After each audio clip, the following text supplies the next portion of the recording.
La ménopause, mystère et pudeur entourent ce mot et pourtant 15 millions de femmes sont concernées chaque année. On voit ça tout de suite avec mes invités.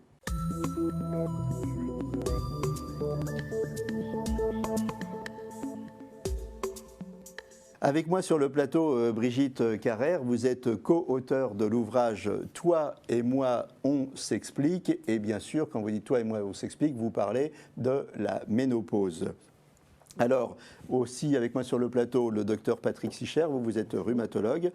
Nous avons en duplex avec nous Charlotte Attry, vous êtes la co-autrice de Toi et moi, on s'explique. Alors ça permet de montrer une deuxième fois le bouquin, on s'est rusé les filles d'être venues à deux. Donc Toi et moi, on s'explique, c'est aux éditions Bambou. Et Patricia, vous êtes en duplex aussi, Patricia Estenaga, vous avez gentiment accepté de témoigner de votre expérience de la ménopause.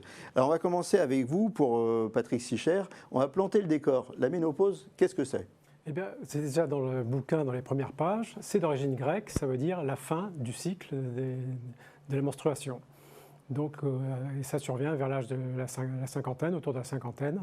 Donc, on passe d'une période de fertilité à une période où il n'y a plus de fertilité, avec les conséquences, modification des hormones plus ou moins sécrétées, de moins en moins sécrétées, et donc avec des conséquences sur la vie de tous les jours. Alors j'ai envie de vous poser une question, c'est une erreur ou qu'est-ce qu'un rhumatologue vient faire sur mon plateau pour parler de la ménopause? Ce n'est pas du tout une erreur, c'est parce que la ménopause nous concerne. Alors déjà, vous dites 15 millions de femmes, mais aussi les hommes sont concernés par la ménopause de leurs épouses, entre parenthèses. Alors j'ai dit 15 millions, mais je crois que je me suis trompé, hein. Vous m'avez repris tout à l'heure, non? 11 500 000, mais 11 500 000, bon.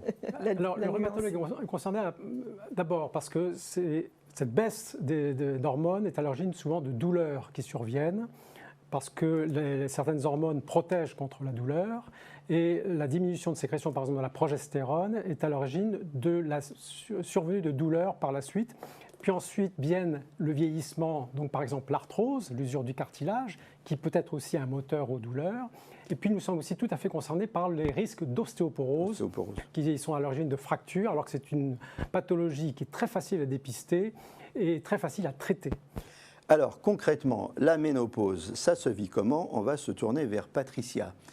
Patricia, vous, premier signe à 45 ans, vous êtes fatiguée, perte de mémoire, déprime, mais à 45 ans, on ne pense pas à la ménopause. Pas du tout. J'étais à milieu de penser à la ménopause. À l'époque, je pensais plus à un syndrome d'épuisement professionnel qu'à la ménopause. C'est effectivement beaucoup de fatigue, des envies de pleurer, un sentiment de déprime générale, effectivement des douleurs musculaires articulaires, je ne faisais pas du tout de rapprochement à l'époque, des problèmes de concentration, de mémoire, etc. Bref, j'étais vraiment au fond du trou. Et le fait de penser à la ménopause est arrivé bien après, quand j'ai commencé à avoir une première bouffée de chaleur, et surtout que j'ai mis le nom de chaleur sur ce que je ressentais à ce moment-là. Alors Patricia, on a des petits problèmes de liaison avec vous. Hein, on va essayer de résoudre ça. Pendant ce temps-là, je vais me tourner vers le doc. La ménopause précoce, c'est fréquent? Ah, ça existe. Heureusement, c'est pas aussi fréquent que la ménopause, je peux dire, naturelle. Mais oui, c'est fréquent. Ça touche à peu près 2%. Enfin, d'après les chiffres qu'on a, un petit peu plus. Ah oui. On arrive à, d'après ce qu'on a, 10%. Ah oui, donc je suis sûr que vos chiffres sont certainement plus exacts que les miens. Et c'est vrai que ça, c'est une mauvaise surprise, et ça peut commencer dès l'âge de la quarantaine. Hein. Alors, qu'est-ce que vous avez fait? Vous avez commencé un traitement hormonal, c'est ça? Oui, je ne sais pas si le son est... Non, le son, il est toujours aussi mauvais. Je vais vous dire ce que vous avez fait, parce que j'ai la fiche. Hein. Vous avez commencé un traitement hormonal et suite à une rupture de stock sur le marché, vous avez été obligé d'arrêter votre traitement hormonal et il y a eu un retour amplifié des symptômes suite à cette rupture de traitement.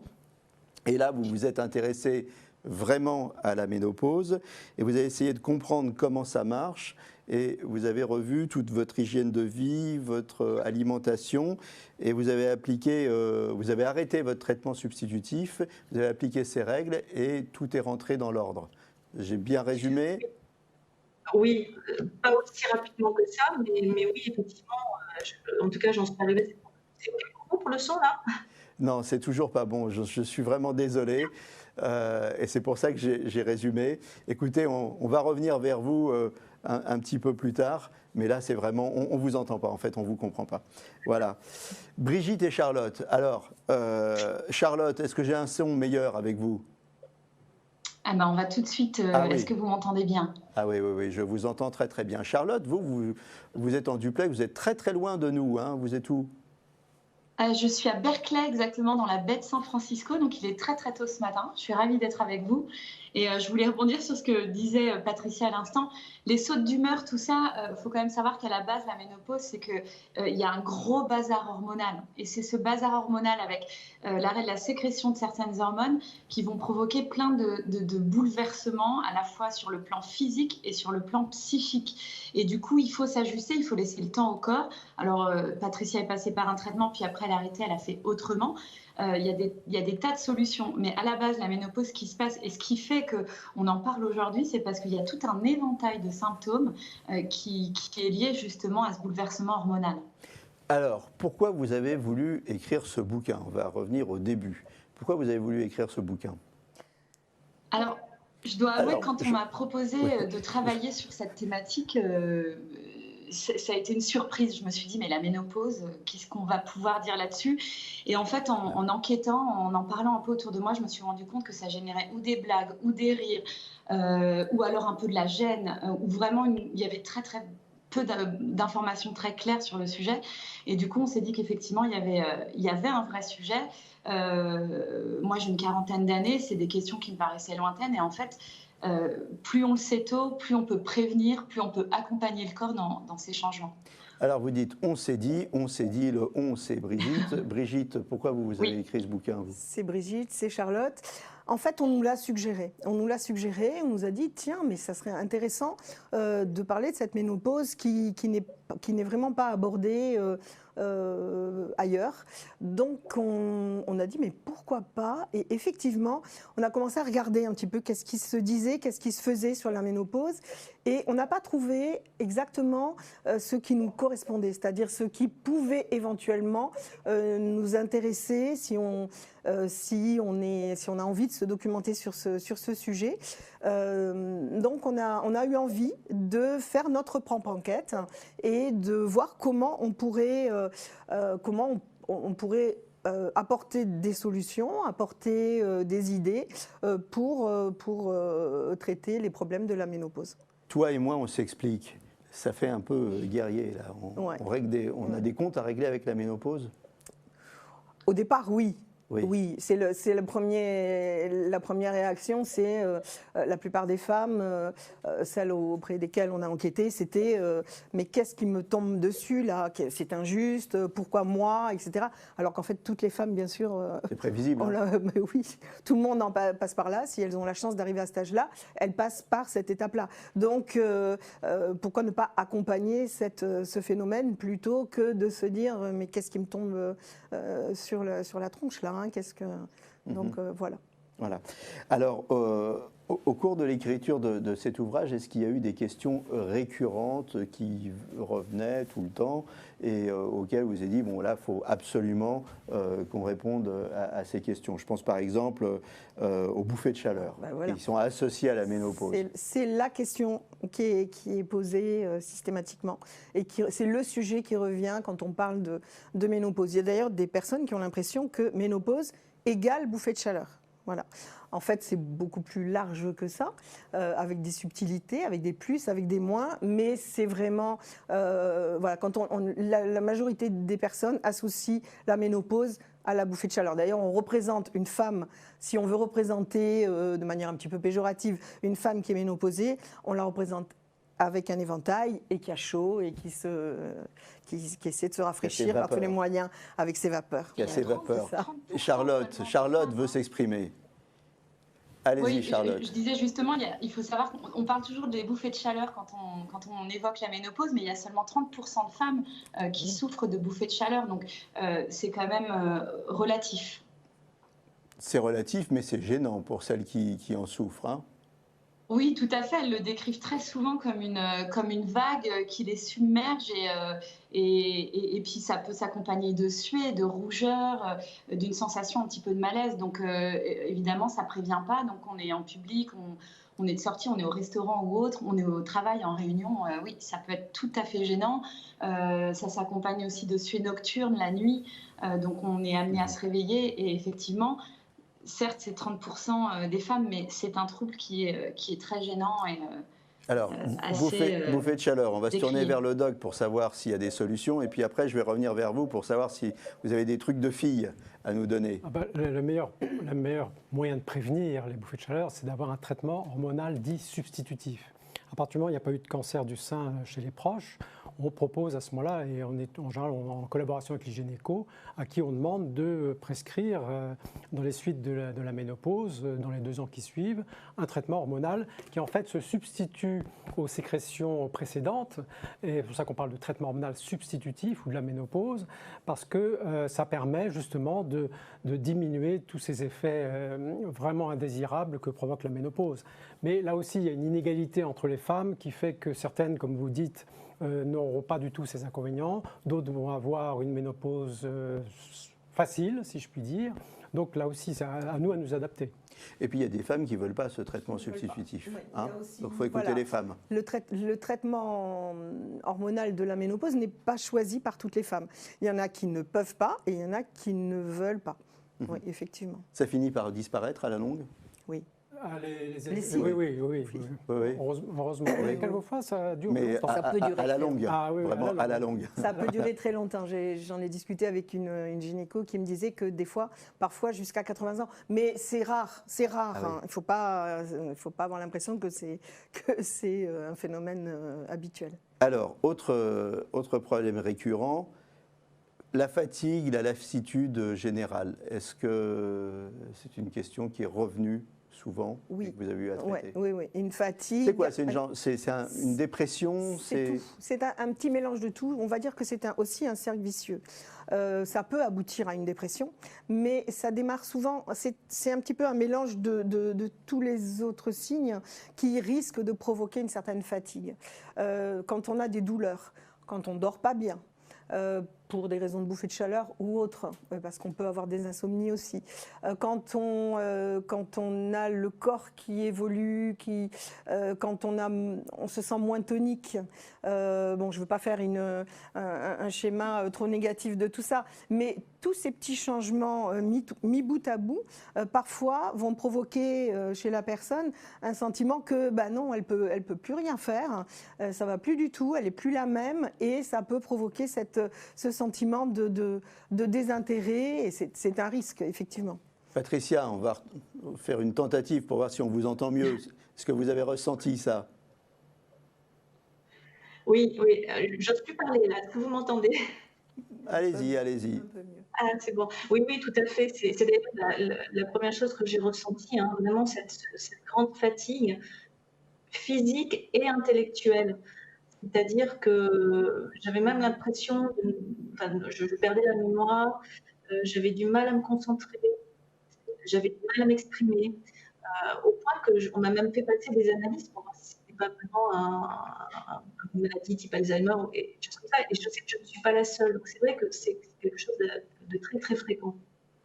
Je crois que vous avez un ordinateur qui fatigue au fur et à mesure que vous lui envoyez les mots, en fait. Hein, c'est ça, Patricia, on l'entend bien au début, et puis à la fin, ça se bouscule. Charlotte? Oui. Allez-y, je suis sûr que vous avez quelque chose à dire sur cette sensation de fatigue, de déprime. Oui, encore une fois, c'est lié au tumulte hormonal. On parle souvent quand les femmes sont réglées, ont leur menstruation, souvent avant d'avoir leurs règles, il y a un petit passage où on peut être de mauvais poil, fatigué, un petit peu plus irritable.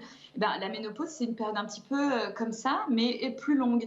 Et du coup, il faut réussir à s'ajuster à ça, ce qui n'est pas toujours évident. Donc, il faut se montrer patient. Et puis, comme le disait Dr Sichel, c'est vrai qu'il y a autant de styles de ménopause qu'il y a de femmes. Donc, c'est absolument pas général, mais on le sent passer quand même. Il y a un petit changement hormonal qui fait que sur l'humeur et la fatigue, il faut être patient et il faut s'écouter. Et c'est des périodes c'est des périodes de transition. La ménopause, c'est passer à un nouvel état, quoi. Donc forcément, ça fatigue le corps et l'esprit. Patricia parlait de fatigue, de perte de mémoire. C'est des choses qu'on a, en enquêtant, découvert également. La mémoire qui flanche, les coups de mou, les coups de fatigue. Et effectivement, en cas un petit peu plus extrême, ça peut conduire à une dépression. Il faut voir qu'à cet âge-là, la moyenne, c'est une cinquantaine d'années. Il peut se passer, ça rentre en résonance avec sa vie personnelle. Donc, les enfants sont plus grands, mais il y a d'autres problématiques, il y a des divorces, il y a plein de choses qui peuvent se cumuler. Donc, c'est souvent une période qui est très sensible. On va revenir sur la sensibilité de cette période. Oui, allez-y, vous vouliez ajouter quelque chose? Je voulais juste donner une petite précision. C'est peut-être utile de préciser ça. Bon, la plupart des personnes le savent, mais ce qu'on appelle la ménopause, c'est un moment précis. On est ménopausé quand on n'a pas eu ses règles pendant environ un an ou un petit peu plus. Donc, on n'a pas eu ses règles pendant toute cette période-là. On estime qu'on est ménopausé. Mais toute la période qui se situe autour de cette ménopause, qui est un moment bien précis, c'est ce qu'on appelle la périménopause, c'est avant et c'est après, et c'est de ça principalement dont on parle dans notre livre, c'est toute cette période d'adaptation. Et c'est ça qui est un peu compliqué. Qui s'étale sur plusieurs années, qui peut s'étaler. 4, 5 ans. Alors ça s'étale en moyenne, on va dire 3 ans, mais ça peut être plus court et ça peut être plus long, voire beaucoup plus long. Mais bon, en général, c'est plutôt 3-4 ans, quoi. C'est pas ça démarre un peu avant, les premiers signes dont parlait Patricia tout à l'heure. Et puis ensuite, il y a les règles qui s'arrêtent complètement. Alors ça correspond à chaque fois à des modifications hormonales. Hein. Il y a une hormone qui s'arrête, puis après une autre, etc. Et donc, conséquences sur le corps, et donc, etc.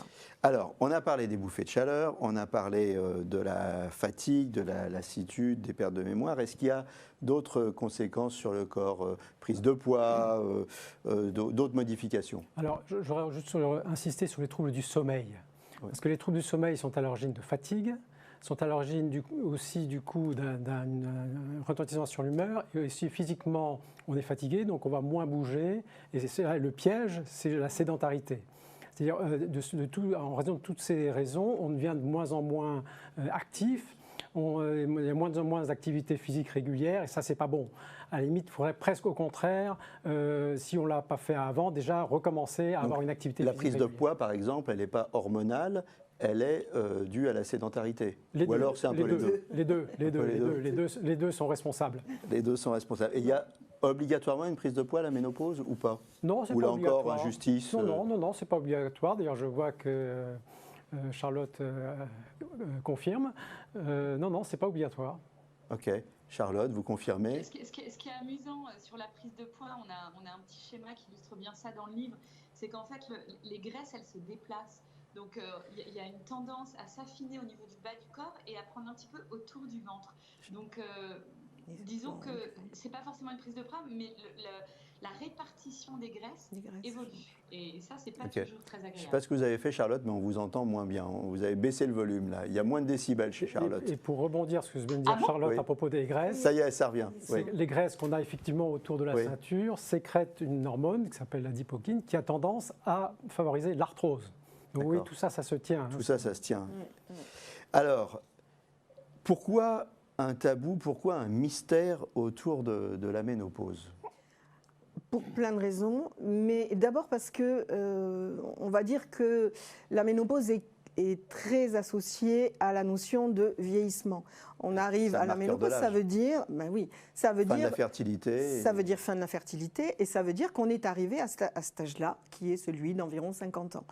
Pour l'instant, dans notre société, l'âge de 50 ans n'est pas, à partir de l'âge de 50 ans, on ne peut pas dire que ça soit énormément valorisé. Donc, On préfère ne pas en parler. Ménopause, peut-être. Mais bon, on a même rencontré des personnes qui étaient très, très contentes et très fières de dire « Ah ben moi, non, j'ai 55 ans et je suis toujours pas ménopausée ». Ce qu'elles savent pas, et ce qu'on peut peut-être préciser, c'est qu'une ménopause très tardive, 10% également, on va retrouver ici, une ménopause très tardive, c'est pas nécessairement un bien pour le corps. Donc il faut aussi voir avec son médecin comment on peut gérer ça. Donc oui, tabou pour plein de raisons qui sont quand même très liées au vieillissement, liées aussi au fait que les femmes de plus de 50 ans ne sont pas réellement valorisées dans notre société. Et puis, une faute aux médecins, parce que jusqu'à ces dernières années, la majorité du milieu médical appartenait au sexe masculin et que la ménopause n'intéressait pas forcément les médecins de sexe masculin, il faut être clair. Ouais. Pas tous, vous vous y intéressez. Et vous êtes bien de sexe masculin, confirmez-nous. Absolument. Bon, ça va. Okay. Je confirme. Il s'occupe aussi de l'ostéoporose, donc je pense que... Bon, donc en fait, ce que vous nous dites, c'est que la ménopause, marqueur de l'âge, dans une société dominée par le jeunisme, quand on est une working girl de 50 ans, c'est pas un bon signe de dire qu'on est ménopausée. On le dit pas. On le dit pas. En général, on le dit pas. Ou si on veut faire partie du prochain plan social, on le dit. Voilà. En fait, on devrait ni avoir à le dire, ni pas avoir à le dire. Ça devrait être quelque chose qui n'a pas réellement d'importance. Ça existe, ça fait partie de la vie, mais pourquoi soit dire je suis ménopausée à tout prix, on n'a pas non plus à mettre des panneaux en disant je suis ménopausée, je suis fière de l'être. Ça fait juste partie de la vie. Voilà, c'est tout. Patricia, vous en avez parlé à votre ordinateur de la ménopause? Il va très bien, mon ordinateur. Je ne sais pas ce qui se passe avec le son. Il n'est pas ménopausé, ça va, il est bien. Tout va bien. Bon. Vous en avez parlé, vous, autour de vous, ou pas, Patricia? Ah ben non seulement j'en parle, mais pour aller dans ce que disait Brigitte, il se trouve que moi j'ai créé une communauté autour de ce sujet. Donc oui, moi je revendique le fait d'être ménopausée et j'encourage les femmes à changer pour le coup complètement le regard sur cette période-là, parce que je crois que l'état d'esprit et la façon dont on aborde cette transition de vie, c'est juste fondamental dans la façon dont on vit ce moment-là, vraiment. Alors, on arrive bientôt à la fin de cette émission. Est-ce qu'il y a une vie après la ménopause? C'est la question que je vais vous poser. Je sais que vous allez me dire oui, mais d'abord, je vais me tourner vers le doc. Est-ce qu'il y a des problèmes au niveau de la vie de couple, sécheresse vaginale, perte de la libido, baisse de la libido? Est-ce que c'est des choses qui existent? Oui, tout à fait, ça existe et pour lesquelles, heureusement, évidemment, il y a des moyens d'y remédier. Il y a un côté positif, c'est qu'on peut avoir des rapports sans se dire « oh là, je vais être enceinte dans 3 mois ». Donc oui. Ça, c'est le côté... C'est la liberté, la ménopause. Oui, quand même, c'est un côté positif de la ménopause, cette liberté. Mais sinon, oui, il y a... Pour chaque inconvénient, il y a de quoi proposer un traitement ou des traitements. Effectivement, on a bien étudié ça, justement. Hein. On est allé dans ce sens-là. Oui, il y a de quoi vivre largement, mais la question devrait être tellement évidente. Effectivement, il faut aider, il faut accompagner les personnes qui souffrent de certains de ces signes. Mais bien sûr que la vie, elle continue. C'est une continuité avec des étapes, avec des phases différentes. Oui, bien sûr. Elle continue et souvent elle commence à 50 ans. Elle peut. On voit beaucoup de gens qui changent de vie à 50 ans, 55 ans, qui changent de mari, qui changent... Donc la vie, elle... Pourquoi pas? Mais il ne faut pas se donner ça comme une nécessité, comme une obligation. C'est vrai qu'il y a... On n'est pas obligé de changer de mari, c'est ce que je vous dis. Gardez-nous un peu. C'est pas utile non plus de se dire attention, vite, il est 50 ans là, il faut que je fasse ça, il faut que je sois heureuse, il faut que je... Non, il faut juste non, mais ce n'est pas non plus le signal de il est 50 ans, tout s'arrête. Non, donc il est 50 ans, tout continue. Tout continue. C'est ça? Vous êtes d'accord, Charlotte? Ah mais tout à fait. Je pense que ce qui serait bien aussi, c'est que la société change de regard. Vous m'entendez? Vous avez quel âge, vous, Charlotte? Vous ne faites pas semblant de ne pas m'entendre. Non, j'ai 41 ans. Voilà. Moi, je suis très contente d'avoir écrit ce livre parce que je me sens prête et je pense vraiment que tout ça, c'est assez culturel. Aux États-Unis, les mamans entre elles peuvent parler de leur ménopause. C'est quelque chose qui n'arrive pas en France. Il y a des pays aussi où la femme qui est ménopausée, elle atteint un statut social différent. On est plus sage. Donc, ce qui serait chouette, c'est que la société change un tout petit peu de regard sur les femmes ménopausées.